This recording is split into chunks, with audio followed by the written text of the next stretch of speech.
አላህ ቀጥላለው የጀነት መንገዱ ተስማሙ ስላለን ምክክር መውደዱ ከአላህ ውጭ ሌላ አላህ የለም የፈጠረን ሌላ ቁርአን የለ ጥላቻ አልመከረን ፈጣሪ በነብዩም ሕጉም አንድ ሆኖ ሙስሊም በማን ትእዛዝ ይለያይ ተቃርኖ የመዋደድ ስርዓት በእስልምና ሚዛን ግድ ይለናልና ባኮ እንዲገዛን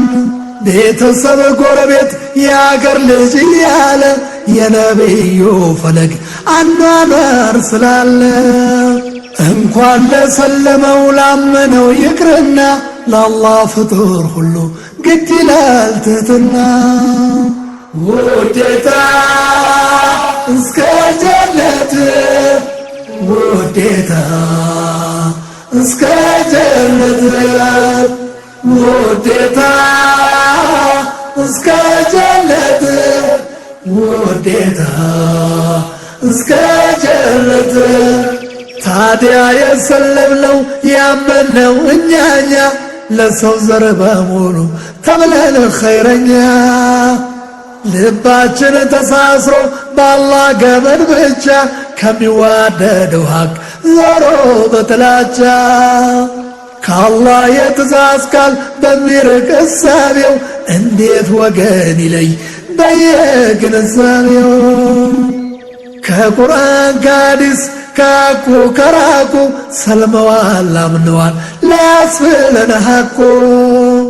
በቀብር ተጠያቂ ሟችነንና ላፊ ከሐቅ በራቀ ሰልፍ ከሆን ተሰላፊ ሰው ወደን ካመለክ በእውቀቱ ደረጃ ለአላህ መስለማችን ምን ሊገኝ ማስረጃ ውዴታ እስከ ጀነት ውዴታ እስከ ጀነት ውዴታ እስከ ጀነት ውዴታ እስከ ጀነት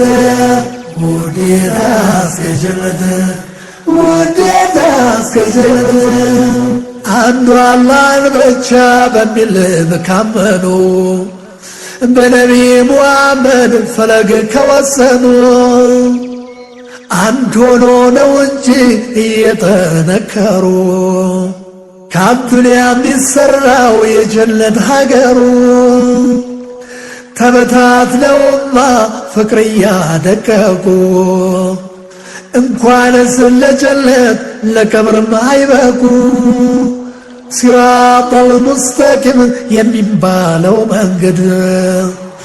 መተሳሰሩ ነው በአላህ ትእዛዝ ገመድ በሱረቱል ኢምራን ቀድሞ አስጠንቅቆታል ይህንን ሂዳያ በቁርአን ገልጾታል ቀጥ ያለውን መንገድ ታዲያ ስንጠየቀው በዋደዳችን ላይ መሆኑን እንወቀው ውዴታ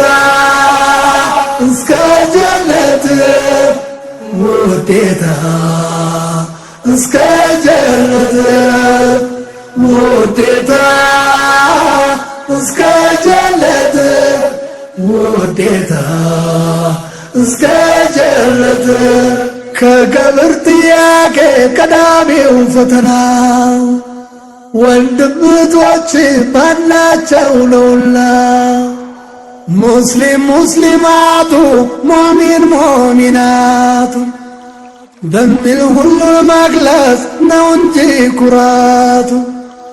የዛሬው ጥላቻ የሚያፈራርቀን ለያይተን ስመጥቀስ ነጋ ያዛልቀን ሰው ለእስልምና እውቀት በሚጥረው ጥረት አላህ ካጠበበው ካሰፋው ደረት የሰው ግንዛቤው የማስተንተን አቅም ያንዱ ቆንስል ሆኖ ያንዱ እጅግ ቢመጥቅም አላህን ነው እንጂ ዋና አስተማሪውን ሙስሊም አያመልክም ፍጡር ተማሪውን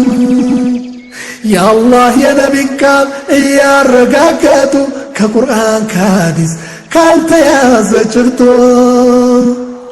መች እንዲህ ነውና ከእስላም እየወጡ ነፍስያን በማምለክ መዋደድ እያጡ ከአላህ ትእዛዝ ወጥተው ሙስሊም እየለዩ በጸብ ልብ ጀነትን ቢመኙ አይገበዩ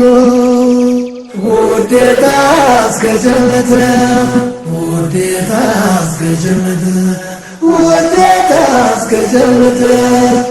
ውዴታ እስከ ጀነት ውዴታ እስከ ጀነት ውዴታ እስከ ጀነት አላህ በቁርአኑ ደጋግሞ ውዴታ ገድ አርጎ ለሚያደርሰው ሰበቦ አንድ ሆናችሁ ግቡ ጀነትን ተብሎ ለጀሃነም ነው ወይ ጉዞ ተከፋፍሎ አንድ ሆናችሁ ግቡ ጀነትን ተብሎ ለጀሃነም ነው ወይ ጉዞ ተከፋፍሎ ውዴታ እስከ ጀነት ውዴታ እስከ ጀነት ውዴታ እስከ ጀነት ውዴታ እስከ ጀነት ውዴታ እስከ ጀነት ውዴታ እስከ ጀነት ውዴታ እስከ ጀነት ውዴታ